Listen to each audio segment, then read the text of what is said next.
Olá, meus irmãos, boa tarde. E a gente vai conversar um pouquinho hoje sobre mentiras e verdades da educação cristã. E como tudo que a gente, Gabriel falou sobre casamento mais cedo, eu falei sobre criação de filhos. E todas essas coisas são coisas que têm a ver com a nossa história, com aquilo que a gente aprendeu, a partir de Deus, claro, a partir da Bíblia. E a gente está aqui hoje transmitindo para vocês. E esse tema, ele está intrinsecamente ligado com as mudanças que Deus fez na nossa vida. A escola, eu falei um pouquinho sobre isso mais cedo. A gente tem uma escola e a gente tem a editora. E a escola, ela nasceu lá em 2010, com o objetivo de dar aos nossos filhos uma educação, uma boa educação.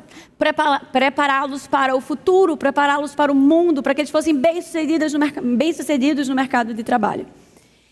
E apesar de eu ter nascido desde ter um lar cristão, meu avô era pastor, eu não entendia, eu não tinha nunca ouvido falar sobre educação cristã. Para mim não fazia muito sentido. A escola, ela nasceu laica e os alunos, eles tinham uma aula de ética cristã e lá a gente ensinava sobre respeito, sobre obediência, sobre amor ao próximo, sobre falar a verdade. E assim nós seguimos durante algum tempo. E aí quando foi em 2014, Deus me lembrou de um chamado que eu tinha ouvido lá atrás. Apesar de estar dentro da igreja, no momento do final ali do meu ensino médio, terceiro ano, eu entendi que foi o momento mesmo da minha conversão. Por mais que a gente viva um progresso ali, e às vezes a gente não sabe exatamente quando é, deve ter sempre na igreja. Ali naquele momento eu senti que foi a minha conversão. E Deus me chamou para missões. Eu amava ir para as praças pregar o evangelho. E naquele tempo não tinha celular, era uma bênção, porque as pessoas ficavam aleatórias, assim, olhando para o tempo. Aí você olhava, pegava um ali, é aquele que eu vou. E aí ia lá, era perto de um hospital, a praça, ficava perto da minha casa. E aí eu chegava junto, começava a puxar assunto, e aí era a oportunidade de pregar o evangelho.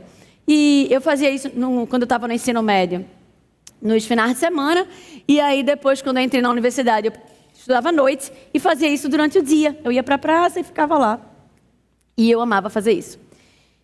Até que um dia eu fui para a igreja, ouvi a mensagem do pastor, e o pastor estava falando sobre Índia, sobre povos não alcançados, e eu achei que Deus estava falando comigo, e eu achei que Deus estava me chamando para ir para a Índia. E eu estava na universidade me sentindo uma estranha no ninho, parecia que ela não tinha nada a ver comigo, o que eu gostava mesmo de fazer era pregar o evangelho durante o dia todo. E aí, sendo que na época eu fui fazer intercâmbio, as coisas aconteceram e acabou que ali eu esfriei na fé. E durante esse tempo eu chorava de saudade da minha comunhão com Deus. É tão interessante isso. Eu queria ir, eu queria voltar, mas era como se as minhas pernas não me levassem. E naquele momento ali, eu senti Deus me chamando de volta. E Deus me lembrou daquele chamado lá atrás para ir para a Índia. Sendo que eu estava no Brasil. E eu olhei ao redor, que eu estava lá na Ecoprime. E Deus tinha colocado tantas vidas debaixo da minha liderança. Não só funcionários, mas alunos, mas famílias. E eu entendi que a Índia que Deus estava me chamando não era aquela lá na Ásia, não. Mas era aquela lá em Camaragibe, a aldeia mesmo. E Deus estava me chamando a pregar o evangelho. Mas a gente era laico. E escola laica não prega evangelho. Na verdade, não deveria ensinar religião.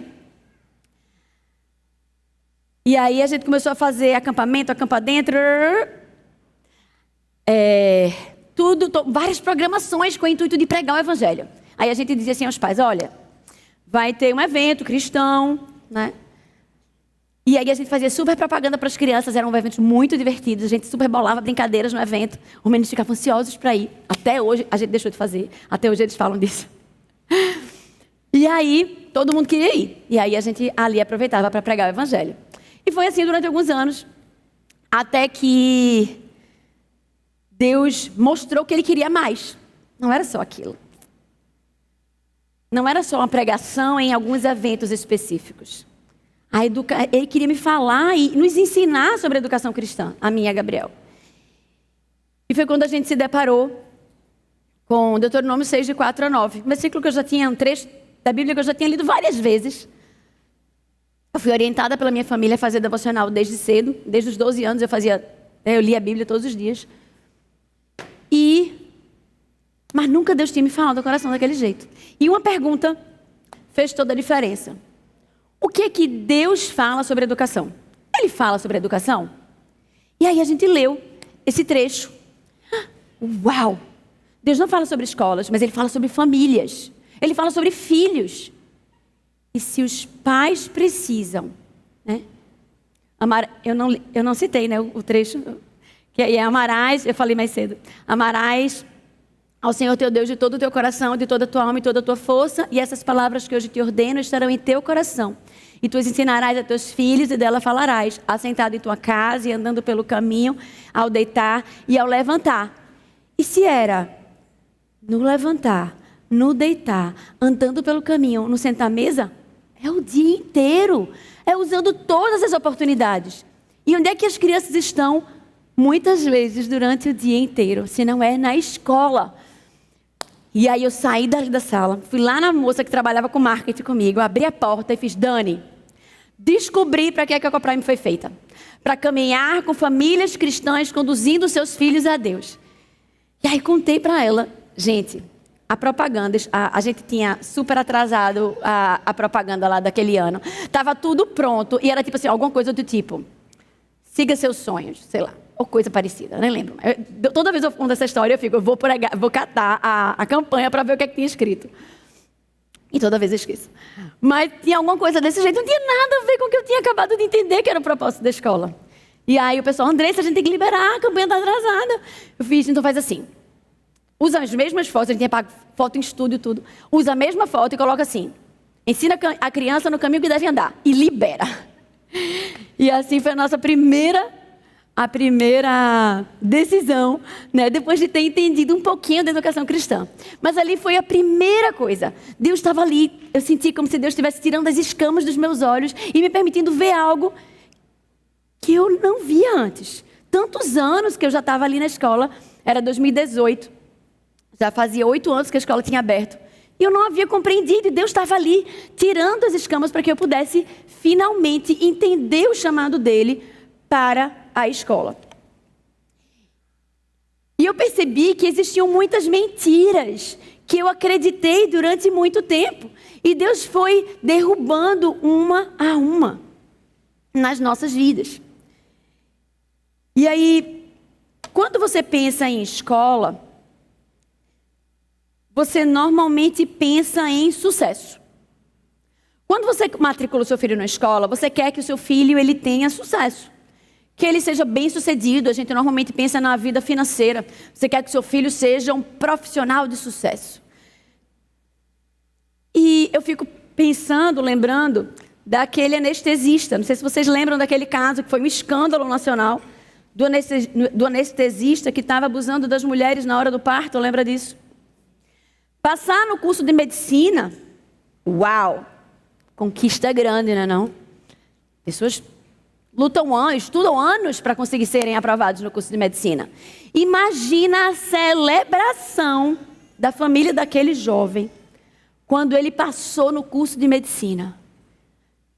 É isso, filho. Você está no caminho certo. Que bênção. E depois de mais alguns anos se dedicando ali, né, arduamente ao curso de medicina, estudando muito, virando noite, chegou o dia da formatura. Uau! Ele, enfim, vai viver uma vida de sucesso, de felicidade. Mas todo esse sonho foi destruído. Eu não sei por que meio aqueles pais viram a notícia. Não sei se pela televisão, se pelas mídias, se o próprio filho chegou para contar, sabendo que eles iriam saber por outros meios. Não sei por quê. Mas aquela família, talvez, como muitas outras, acham que o sucesso de seus filhos está em um sucesso profissional.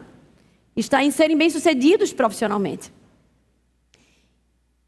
E, de forma geral, nós queremos que os nossos filhos sejam felizes, né? Nós queremos o bem para eles. Mas muitas vezes nós entendemos mal o que é felicidade.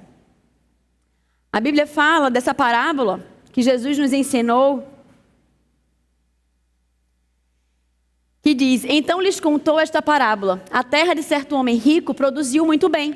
E ele pensou consigo mesmo: o que vou fazer? Não tenho onde armazenar a minha colheita. Então disse: já sei o que vou fazer.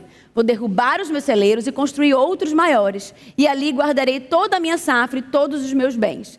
E direi a mim mesmo: você tem grande quantidade de bens armazenados para muitos anos. Descanse, coma, beba e alegre-se. Mas Deus lhe disse: louco, esta noite te pedirão a tua alma, e o que tens preparado? Para quem será? Muitas vezes, quando nós depositamos toda a nossa esperança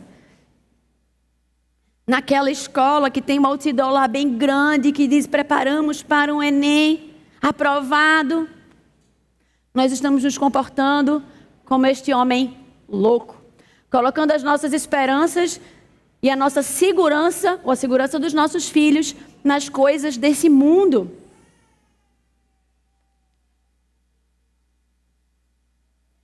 Voddie Baucham escreveu um livro, ele é pastor norte-americano, ele faleceu recentemente, ele tem vários livros escritos. Um dos livros dele, que foi grandemente usado na minha vida, se chama Família Guiada pela Fé. Foi um dos primeiros livros que eu li sobre a educação de filhos. E ele diz isso aqui: se os pais têm criado seus filhos para serem médicos, advogados, esportistas, músicos, mas não os criaram para honrar e obedecer a Deus, eles fracassaram. Fracassaram terrivelmente. Não entenderam nada.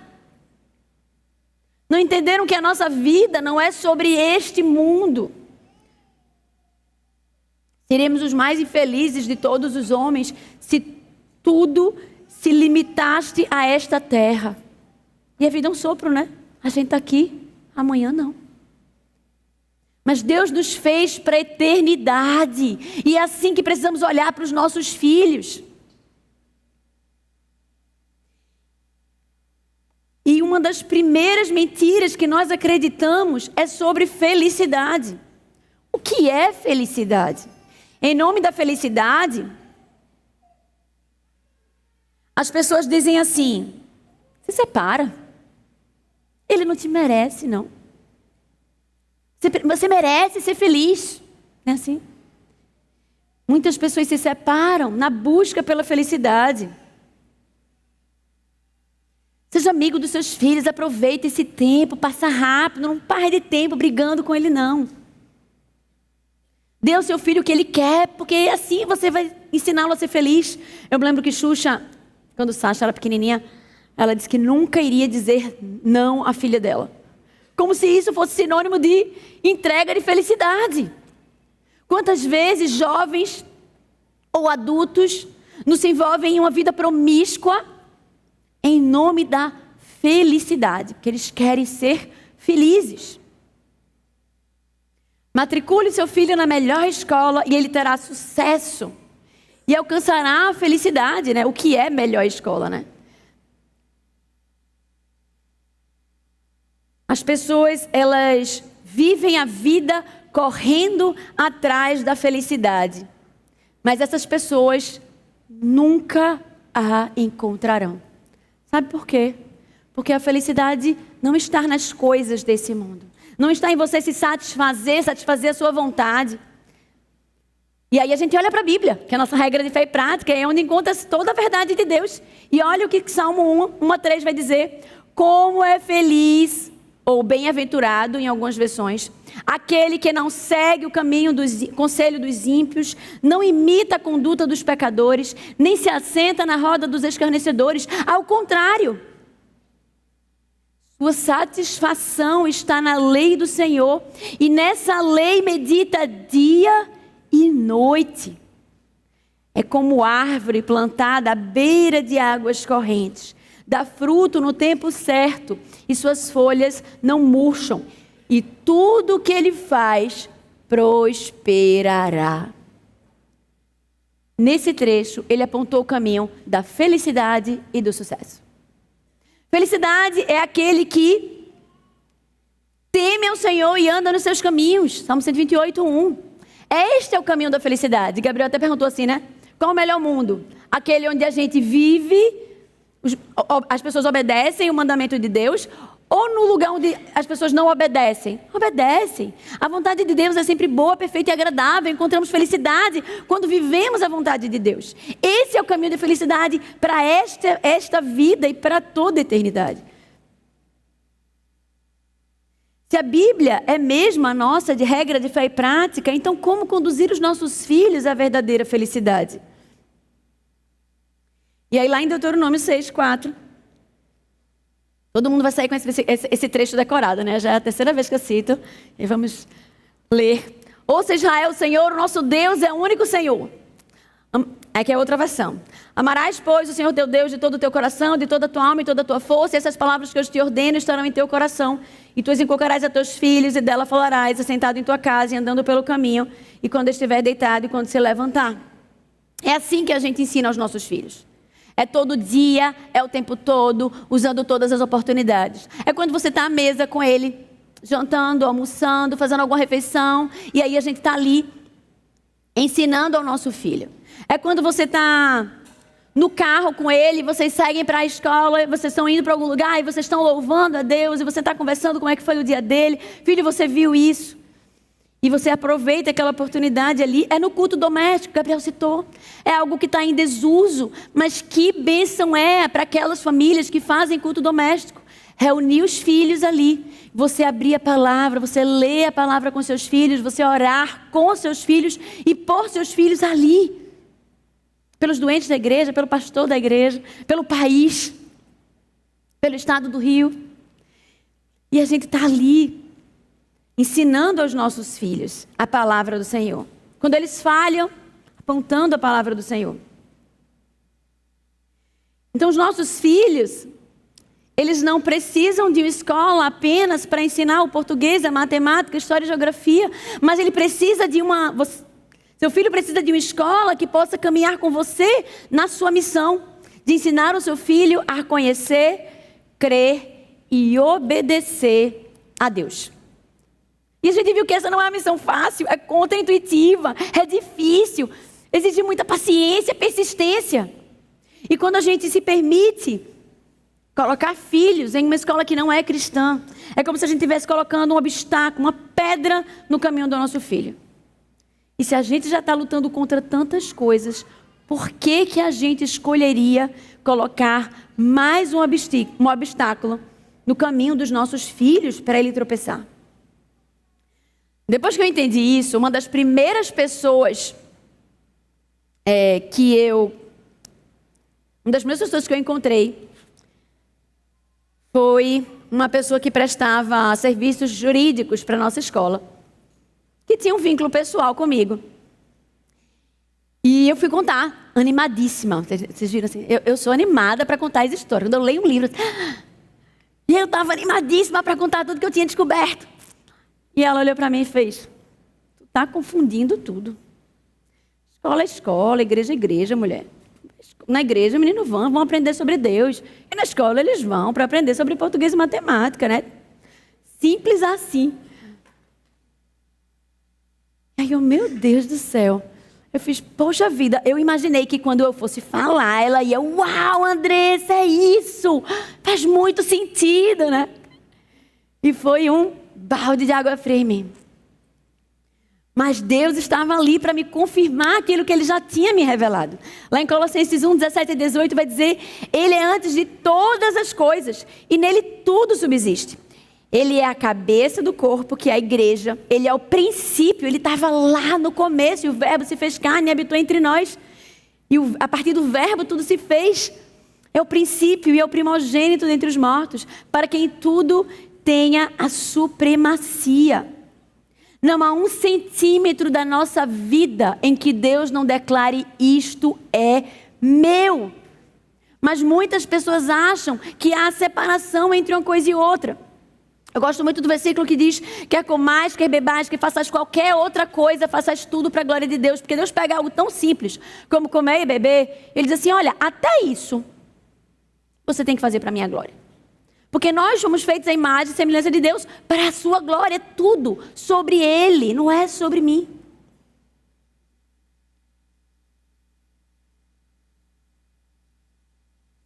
Quando, Gabriel está falando de casamento, quando às vezes a gente olha para o marido e a gente quer ser a esposa que ele merece. Ou tratá-lo de acordo com como ele merece, né? Mas quando a gente aceita Cristo como Senhor das nossas vidas, a gente passa a ser chamado a tratar as pessoas como Cristo. A simbologia do batismo, né? Você morre para si mesmo e você volta agora a viver a vida de Cristo. Você não trata mais as pessoas de acordo com o que ela merece.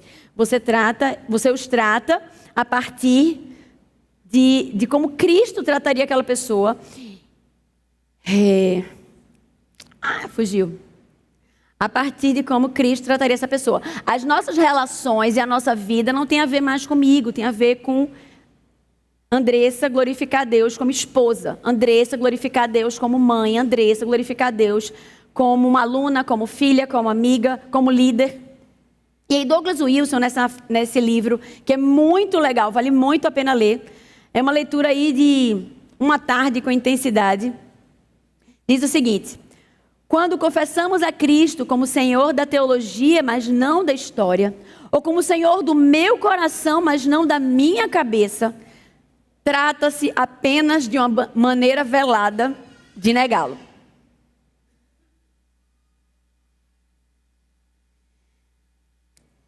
Outra mentira é sobre razão, religião, ciência e fé. Muitas pessoas, desde o iluminismo, começou a separar o que era ciência e o que era fé. Quem aqui acha que a maioria dos cientistas são ateus? Pode levantar a mão. Quem aqui acha que a maioria dos cientistas são ateus? Então, eu achava que era uma crença minha, eu achava que a maioria dos cientistas eram ateus. Mas Deus vai trabalhando no nosso coração, né? E eu estava ali com aquelas inquietações, fazendo essas perguntas, tentando entender todas as coisas. E eu fui numa pregação no domingo e o pastor estava falando sobre educação. É raro, né? Mas estava falando sobre educação. E a gente nem estava na nossa igreja, a gente estava visitando a igreja. E o pastor trouxe esse dado. Você sabia que 65% dos vencedores do Prêmio Nobel do século passado eram cristãos? Gente, 65% daqueles que fizeram ciência, a ciência mais relevante no século passado, eram cristãos. E apenas 20% judeus. Ou seja, 85% criam no Deus Criador de todas as coisas. Deus, a Bíblia diz que o temor do Senhor, ele é o princípio da sabedoria. Todos aqueles 85%, eles partiram de um princípio de verdade. Você pode fazer ciência de várias formas, né? Mas sempre quando você vai fazer alguma coisa, ou você vai buscar a verdade, que a ciência é isso, né? A busca pela verdade, você vai precisar colocar um óculos da sua cosmovisão, o que você acredita sobre as coisas. A partir do momento que você acredita na verdade do Evangelho, você parte de um pressuposto já de verdade, diferente daqueles que não acreditam em nada ou que têm pressupostos mentirosos. E eu comecei a pesquisar sobre cientistas que eram cristãos e que foram relevantes na nossa era. E aí encontrei essa frase de Isaac Newton, que diz assim: Deus é a causa de todas as coisas, não como a alma do mundo, mas como o Senhor de tudo. Ele é um Deus vivo, inteligente e poderoso, eterno e infinito, onipotente e onisciente. Não é nem eternidade nem infinito, não é nem o tempo nem espaço, mas em todo o tempo e todo espaço, e não apenas de forma aparente, mas também essencial. Louis Pasteur, microbiólogo e químico, ele falou: quanto mais estudo a natureza, mais fico impressionado com a obra do Criador. Ou Albert Einstein, que não era cristão, mas ele era teísta. E ele diz: todo cientista minucioso deve ser natural. Para todo cientista minucioso deve ser natural algum tipo de sentimento religioso. pois não consegue supor que as dependências extremamente sutis por ele vislumbradas tenham sido pensadas pela primeira vez por ele. No universo incompreensível, revela-se uma razão ilimitada. A opinião corrente de que sou ateu baseia-se num grande engano. Quem julga deduzi-la de minhas teorias científicas, mal as compreendeu, entendeu-me de forma equivocada e presta-me um péssimo serviço. Esse vixe é bem nordestino, né, gente? Não nega as minhas origens. E aí Martinho Lutero, o grande reformador, ele diz: a ciência sem fé é loucura e a fé sem ciência é fanatismo. Quando você entende que a ciência é a busca da verdade, a fé, ela vai te ajudar a encontrar a verdade. Porque a verdade vai nos apontar para aquilo que Deus fez, para quem é Deus. E aí a fé sem ciência é fanatismo. Se a ciência é a busca pela verdade, a ciência só vai contribuir com a fé. Eu não sei se vocês lembram ou conhecem doutor Adalto Lourenço e Marcos Eberlin. Doutor Adalto Lourenço acho que morreu, faleceu ano passado. E Marcos Eberlin, ele é um cientista, até a última vez ele estava como presidente da Sociedade Nacional de Design Inteligente. E os dois, eles têm uma história muito parecida porque os dois eram evolucionistas. E como a gente sabe, não existe estudos sobre o evolucionismo que atestem o evolucionismo, apesar de muitas pessoas crerem que o evolucionismo é sinônimo de ciência. Inclusive, tem um vídeo muito legal no YouTube chamado Deus versus Evolução, que é um cara que vai na universidade e ele começa a perguntar a alunos e professores: você é criacionista ou evolucionista? Aí a pessoa: sou evolucionista, claro, eu creio na ciência, eu sou da ciência. E aí ele pergunta para várias pessoas e todo mundo: claro que sou evolucionista. E aí ele vai perguntar para professores também. E aí ele faz assim: beleza, você é a favor da ciência, então me diz qual é o estudo científico que atesta que o evolucionismo é verdadeiro. Aí a pessoa, não tinha o que falar, né? E aí ele vai e pega um professor, né, que sabe um pouquinho mais, aí diz assim: sim, tem, aquele lá da Ilha de Galápagos. Aí ele fala: mas me fale mais, porque há uma mudança, foi verificado que há uma mudança no bico dos pássaros. Ele fez certo, mas o evolucionismo se trata de mudança de espécies. Qual é o estudo científico que atesta a mudança de espécies? Não tem. É muito legal o documentário. Eu vou dizer para vocês o finalzinho, dá um spoiler. Que aí no final ele faz assim: então quer dizer que você acredita no evolucionismo por fé? É muito legal. Porque, tipo, ele sai fazendo as perguntas e encurralando o povo. Porque no final das contas, como não tem estudo científico, apesar deles dizerem que eles eram a favor da ciência, não tem estudo, então no final eles acreditam por fé. Mas é isso, as pessoas elas estão tão condicionadas a acreditar em tudo que é científico, né? Se a pessoa diz assim: de acordo com o estudo científico tal, você já presta atenção e já anota, porque você considera que aquilo é verdade. Mas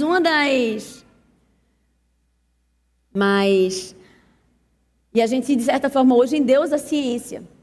Mas Deus, ele é o nosso Deus, ele deixou a nossa palavra. Claro, como eu disse, a gente bebe da ciência, né? E a ciência revela muitas vezes a verdade do Senhor. Mas a Bíblia, ela deve ser essas lentes que nós colocamos para enxergar todas as coisas. Lá em Efésios 4:14 vai dizer que ele nos dá a palavra, né, para que não mais sejamos como meninos agitados de um lado para o outro e levados ao redor por todo o vento de doutrina, pelas artimanhas dos homens e pela astúcia do que induzem ao erro. É tão importante a gente ensinar isso aos nossos filhos desde cedo. Uma boa escola cristã, por exemplo, vai fazer isso. Ensinar aos nossos filhos que tudo que for dito a você deve ser analisado a partir da palavra de Deus. Todas as coisas precisamos ser... Não, porque eu acho que... O que a Bíblia fala sobre isso? Porque a gente não tem que conformar a Bíblia à nossa perspectiva de justiça ou de verdade. Nossa perspectiva de justiça e de verdade precisa ser adaptada a partir da visão bíblica. E assim nós estaremos sempre pisando em solo firme. Outra mãe chegou lá na escola e disse assim: não, olha, é muito legal isso tudo que vocês estão falando sobre a educação cristã, mas a nossa escola é bilíngue também. Mas me fala sobre o bilinguismo, porque é isso que me interessa, porque, sabe assim, a educação cristã eu desenrolo em casa. Eu levo meu filho para a igreja todo domingo e está tudo certo. Eu acho interessante esse me fala, porque revela até um pouco de orgulho do nosso coração.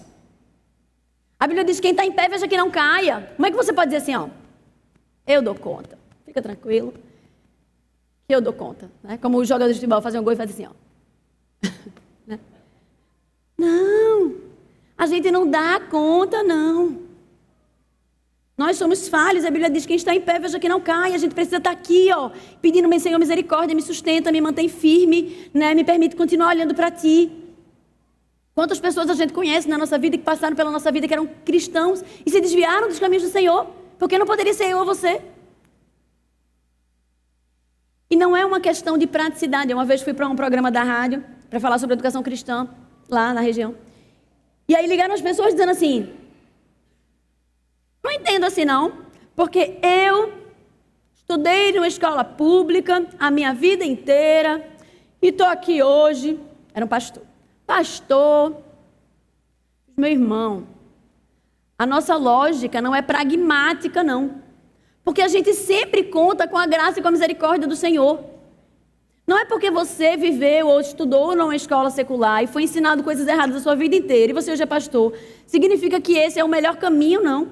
E é o caminho que Deus mandou nós trilharmos.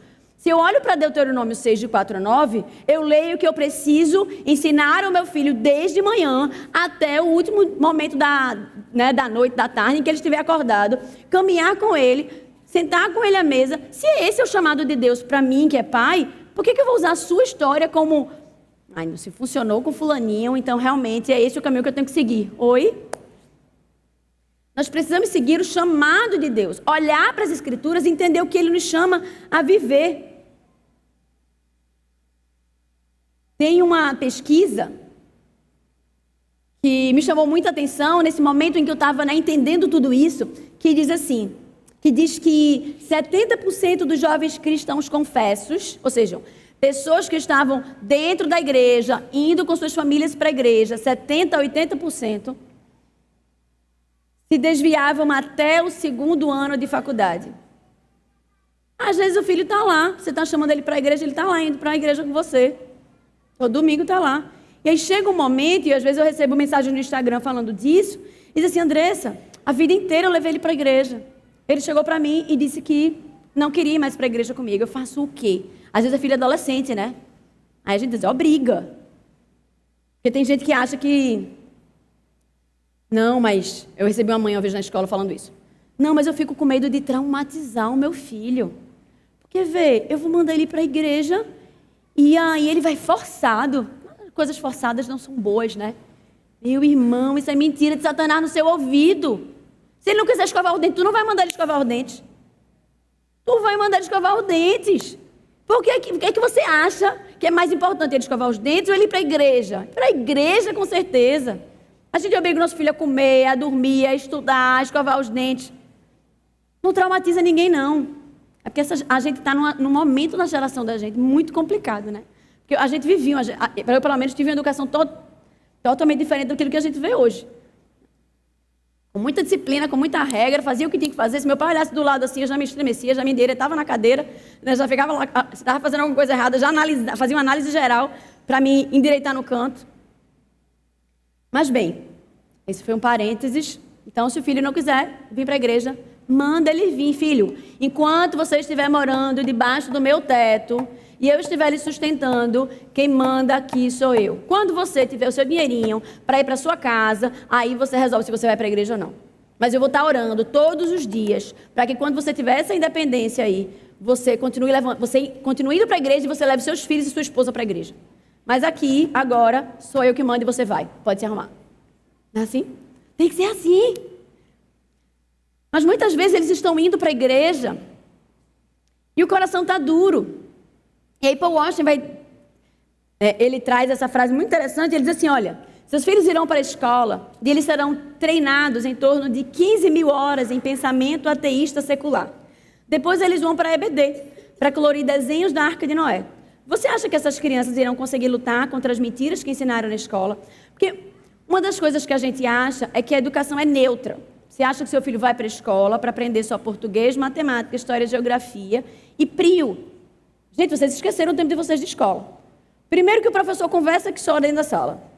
E ele conta milhões de histórias. E aquelas histórias estão todas impregnadas com aquilo que ele acredita.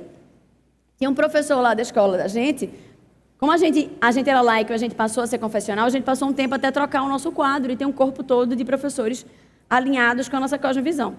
E aí tinha um desses professores remanescentes que não estavam tão alinhadinhos, e aí uma menina disse assim, eu queria casar com um militar, porque eu acho tão bonito roupa de militar, e eu queria lavar a roupa dele. Aí o professor olhou para ela e fez assim, menina, é melhor tu querer mais da vida, visto, porque ficar lavando roupa dentro de casa.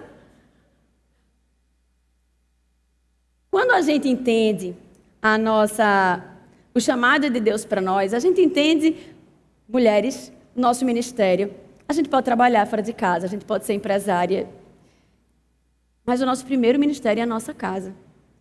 É o cuidado com a nossa casa, é o cuidado com o nosso marido, com os nossos filhos. E não há nada de errado uma menina, eu acho até louvável no meio de uma geração tão feminista, ela olhar para isso e dizer, poxa, eu quero lavar a roupa do meu marido, que bênção! Mas aquele homem que veio do mundo e estava tentando se adequar ali àquilo que a gente acreditava, ele soltou sem nenhuma má intenção. Ele não achava nunca que isso ia, ferir a nós. Mas acontece. Ou um material que a gente chegou a usar de inteligência emocional. E o material, ele tinha umas sériezinhas, que era para deixar o conteúdo mais atrativo. E aí, em uma dessas séries, a filha era uma super ativista ambiental. E o pai, ele tinha uma empresa que não era tão responsável ambientalmente. E aí ela vai e faz tudo para derrotar aquele pai que estava fazendo mal ao meio ambiente. E aí a gente viu aquilo, não tem a menor condição de continuar, Vamos cancelar o contrato. E aí eu liguei para o pessoal para cancelar, pedi para o pessoal ligar para cancelar o contrato, e uma mulher da editora liga para mim. Andressa, não sei o que, porque vocês vão cancelar? Porque nós somos cristãos e a gente está vendo que tem algumas coisas que não estão batendo com aquilo que a gente acredita e tal. E ela fez assim, mas você viu aquela série? Como a moça lutou para proteger o meio ambiente? Gente, ela estava achando que aquilo era bom e que eu ia achar legal, porque a menina estava lutando para defender o planeta. Eu fiz, veja, minha querida, é exatamente por conta dessa série que a gente está cancelando o contrato. Porque a gente acredita que os filhos têm que honrar pai e mãe. E aquela menina totalmente desonrou o pai e a mãe, o pai dela ali. Ela não entendeu a linha de prioridades na vida dela. E eu fiquei achando tão interessante, porque ela quis defender o material, me dando exatamente o motivo pelo qual eu estava cancelando. E aí você entende a cegueira, e está aí em todo lugar. Teve outra vez que eu estava analisando um livro de acho que era Educação Financeira, para 4 anos de idade, e aí estava lá escrito no livro, quem nasce em Portugal é português, quem nasce na França é francês, quem nasce no Japão é japonês, e ser diferente é mais legal. Gente, nada a ver, concorda?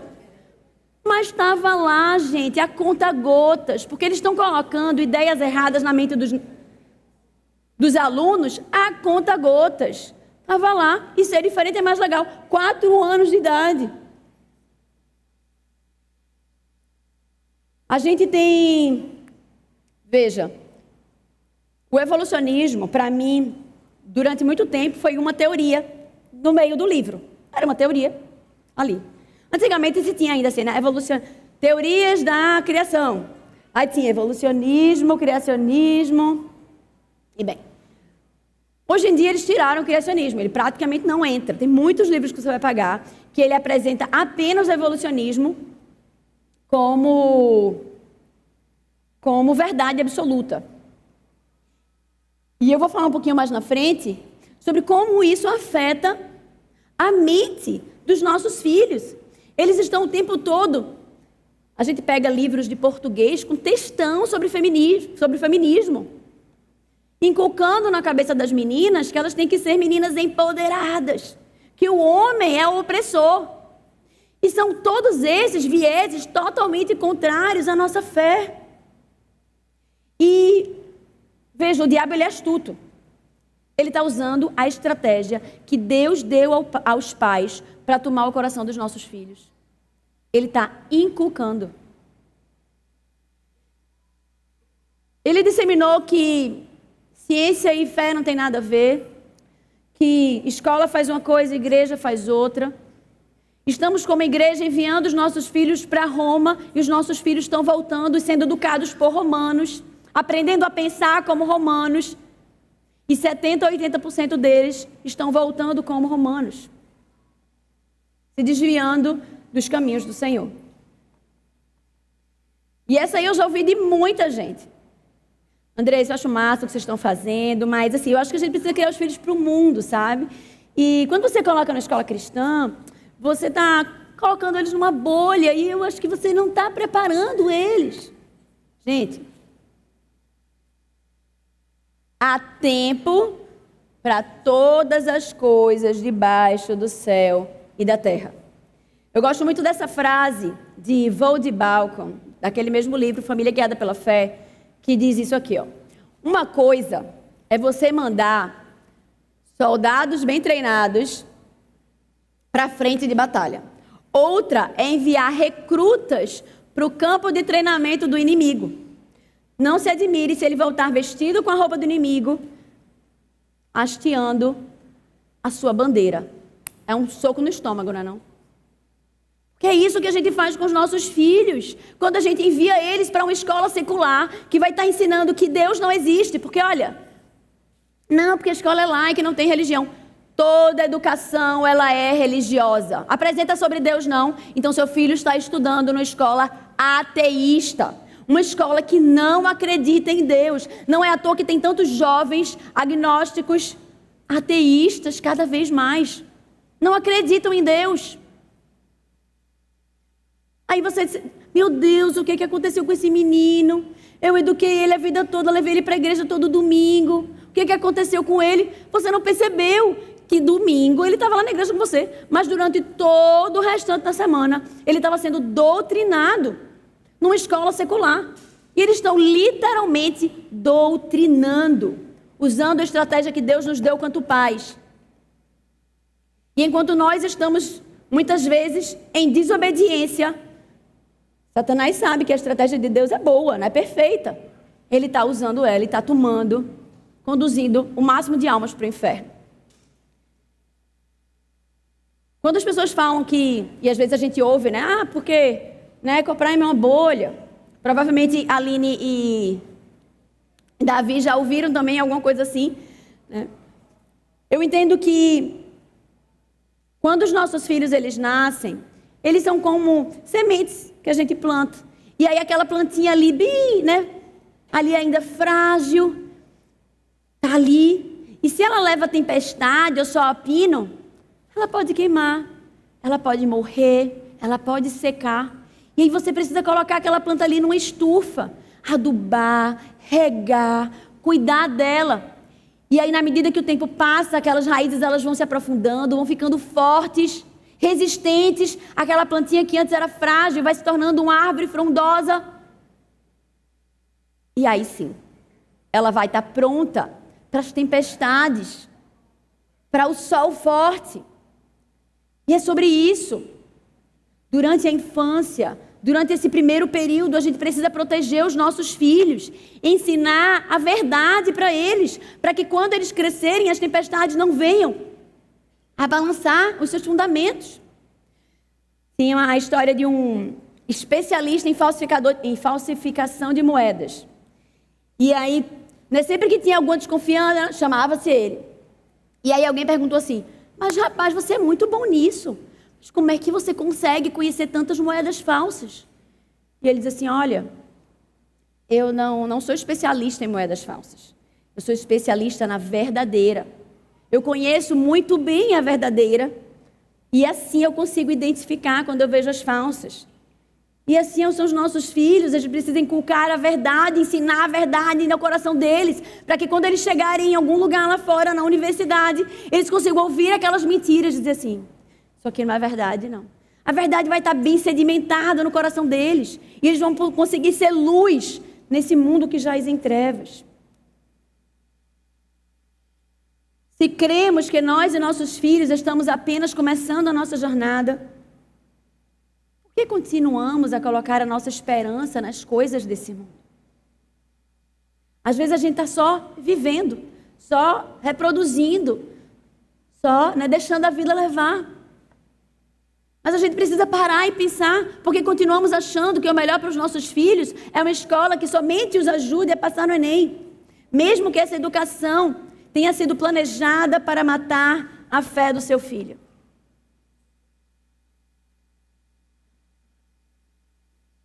Alguns pensam, eu quero uma educação centrada na ciência para que meu filho tenha o maior sucesso. Nossos filhos não precisam de uma educação centrada na ciência.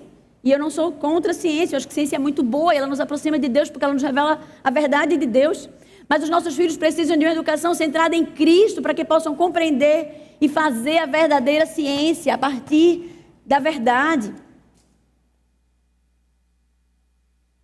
E tudo que a gente tem visto na educação, ele foi planejado. Existe um livro de Gary Demer que significa... que diz que a escola... quem governa a escola controla o mundo. E ele diz o seguinte, quem quer o controle do sistema... Quem quer que controle o sistema educacional, definirá os objetivos das nações, definirá e estabelecerá os seus valores morais e, por fim, regerá o futuro de todas as áreas da vida. A nossa educação tem sido atacada. Tem sido atacada desde a universidade, porque eles estão formando professores militantes. Tem sido atacada dentro das escolas, porque esses professores militantes estão sendo formados nas universidades, estão indo para dentro das escolas, para disseminar mentiras de Satanás, conteúdos totalmente contrários à nossa fé. E aí o evolucionismo, por exemplo, é um conteúdo que é passado para as crianças desde muito cedo. E eu não sei se você já parou para pensar, durante muito tempo eu estava alheia a isso. Mas se você não acredita que você foi criado à imagem e semelhança de Deus, se você não acredita que Deus te criou, mas que você é fruto de uma combinação química aleatória, você perdeu a sua identidade. Os nossos filhos perderam a sua identidade. Porque se eu não fui criada por Deus, eu não fui feita à imagem e semelhança de Deus. E aí, eu posso ser o que quiser. Talvez eu tenha nascido no corpo errado. Talvez eu precise sentir para saber o que eu sou. Quantos adolescentes não têm reproduzido esta fala por aí? Eu conversando com 2 coordenadoras de escolas diferentes lá de Recife, seculares, a Andressa, está uma coisa tão absurda. Olha, nessa idade de 12, 13 anos, 95% dos adolescentes estão se denominando bissexuais ou homossexuais. E o hétero está sofrendo perseguição. As pessoas que se denominam hétero estão sofrendo perseguição. Está uma coisa séria. E ela estava até compartilhando que tinha um João que precisava ser chamado de Maria agora, e que se não chamasse de Maria tinha que eliminar, que dava multa para a escola, se a pessoa... Mas, Andressa, está uma coisa de louco. Né? E por que isso está acontecendo? Porque eles estão aprendendo desde cedo que Deus não existe, que Deus não os criou. E nós, quanto pais, não estamos fazendo o nosso papel. E não estamos tirando eles desses lugares, para que eles parem de ouvir mentiras. Porque a gente precisa colocar eles num lugar que eles ouçam e apenas a verdade. Então, se Deus não existe, se Deus não nos criou, nós perdemos a nossa identidade. Se Ele não nos fez, eu não fui feito nem imagem de Deus, nem fui feita para a sua glória. Qual é o meu propósito? Esses dias eu estava vendo um vídeo na internet, no Instagram, de 2 jovenzinhos, e o pessoal perguntando assim, você acredita em Deus? Aí ele, não, acredito em Deus não. Era um casalzinho jovem. E ela também, não acredito não. E qual é o propósito da sua vida? Ah, não sei, estou só existindo. É isso, gente. Uma amiga minha foi passear no shopping esses dias e voltou e disse, minha amiga, eu encontrei tanto adolescente estranho. Porque a galera está totalmente perdida, sendo conduzida por essas mentiras, tentando se encontrar e se vestindo de forma estranha, porque como é que é a música? Ser diferente é mais legal. Ser diferente é mais legal, é isso que eles estão aprendendo desde a educação infantil. Aí chega na adolescência, aí eles estão se transformando para ser legal. Se Deus não existe moral. Porque quem é que define o que é certo e errado? Eu ou você? É Deus que define o que é certo e errado. A gente tem um programa de oratória lá chamado Prime Talks. Teve um aluno que ele passou por um processo de conversão. Ele chegou na escola ateísta e ele passou por um processo de conversão. E nesse evento ele falou sobre como não existiria sociedade se Deus não existisse. Foi lindo. Como as pessoas se matariam todas, assim, umas às outras, se não existisse um Deus que estabelecesse uma regra moral. Foi incrível. E é isso. Quem é que define? Aí certo é o que te faz feliz. Ah, você se sente bem, minha irmã? Então vai lá, faz. Né? Porque certo é o que te faz feliz. E é isso que estão pregando. E veja, se Deus não criou Adão e Eva, se eles não estiveram no Jardim do Éden, se eles não pecaram, o pecado não entrou no mundo e nós não precisamos de um Salvador. Acabou-se a nossa fé. Para que Jesus veio? Percebe? Uma teoria no meio dos livros que é inculcada desde a educação infantil no coração dos seus filhos. E você que achava que ele estava indo para a escola somente para aprender português, matemática, história e geografia. E aí é por isso que a gente está indo para os cinemas assistir Deus não está morto. Porque é isso que eles estão pregando, é isso que eles estão acreditando, que Deus está morto. E aí Hitler, e esse cara a gente não dá para aprender muita coisa com ele, mas uma coisa que ele diz e faz muito sentido é uma mentira dita 100 vezes, torna-se verdade um dia, e ele é mestre nisso, né? Ele tanto usou a educação para disseminar as suas teorias malucas, como ele contou mentiras muitas vezes, até que ele conseguiu transformar uma nação a pensar do jeito que ele queria conduzir. E é exatamente essa estratégia que o inimigo tem usado. Se cremos em coisas tão diferentes e tão opostas a esse mundo, como continuamos a entregar os nossos filhos a quem amamos, a quem nos deu por responsabilidade para serem educados por eles? Não se ponham em julgo desigual com descrentes, pois o que tem em comum a justiça e a maldade, ou que comunhão pode ter a luz com as trevas? Que harmonia entre Cristo e Belial? Que há de comum entre o crente e o descrente? Se a Bíblia diz que a gente não deve se assentar nas rodas dos escarnecedores, como é que a gente está colocando os nossos filhos para aprender com eles? Aquele que não está comigo está contra mim, aquele que é comigo não ajunta, espalha. Não existe neutralidade, minha irmã. E esse é um chamado urgente para nós.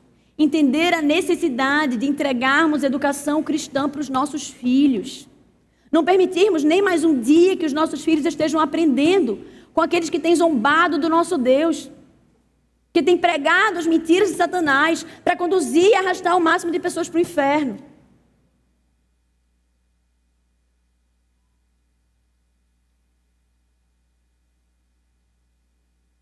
Nós somos povo amado de Deus. Ele pagou alto preço por cada um de nós. Nossos filhos são filhos da aliança. Não é à toa que eles nasceram nos nossos lares. Lá em 1 Pedro 2, 9 a 10 vai dizer: vós, porém, sois raça eleita, sacerdócio real, nação santa, povo de propriedade exclusiva de Deus, a fim de proclamardes as virtudes daquele que vos chamou das trevas para a sua maravilhosa luz. Vós sim, que antes não eres povo, mas agora sois povo de Deus, que não tínhamos alcançado misericórdia, mas agora alcançastes misericórdia. Nós não éramos povo, mas Deus nos fez povo pelo sacrifício de Cristo Jesus na cruz por nós. Como não entregaríamos essa verdade para os nossos filhos todos os dias e a cada minuto do nosso viver? Nós não sabemos se estaremos vivos amanhã ou nos próximos 5 minutos. E mais? Teve um tio meu que faleceu uns anos atrás e ele teve o privilégio de se despedir da família. E eu fiquei pensando tão reflexiva em relação àquilo. Porque ele chamou todos os filhos e se despediu antes de morrer. Ele sentiu que estava indo embora, ele já estava doente. Chamou os filhos e se despediu. E eu fiz, poxa, que bênção. Você poder saber que você está indo e poder chamar os seus filhos e dizer a última coisa. E se eu tivesse uma única coisa, se eu tivesse ali feito ele, e eu fiquei pensando sobre isso. No leito de morte, o que é que eu diria para os meus filhos? Tantas coisas que nós vivemos que podemos ensinar aos nossos filhos, mas não tem nada mais importante do que o amor a Deus. Eu diria: filho, ame a Deus de todo o seu coração, viva para Ele. Não há caminho mais excelente. E eu morreria em paz. Que Deus tenha misericórdia das nossas vidas e nos conduza, não a partir das verdades e mentiras desse mundo, mas a partir da verdade do Evangelho. E eu queria finalizar com esse versículo. Não se amoldem, não apareceu. Não se amoldem ao padrão desse mundo, mas transforma-se pela renovação da sua mente, para que sejam capazes de experimentar a boa, agradável e perfeita vontade de Deus. Que Deus nos abençoe.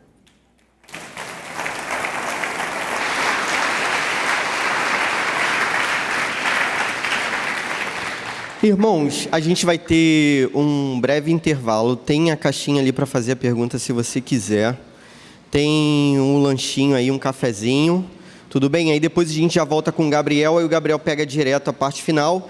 E na volta do intervalo também eu vou fazer o sorteio. Já fiz, na verdade. Minha esposa já foi sorteada, já estou avisando. Até breve.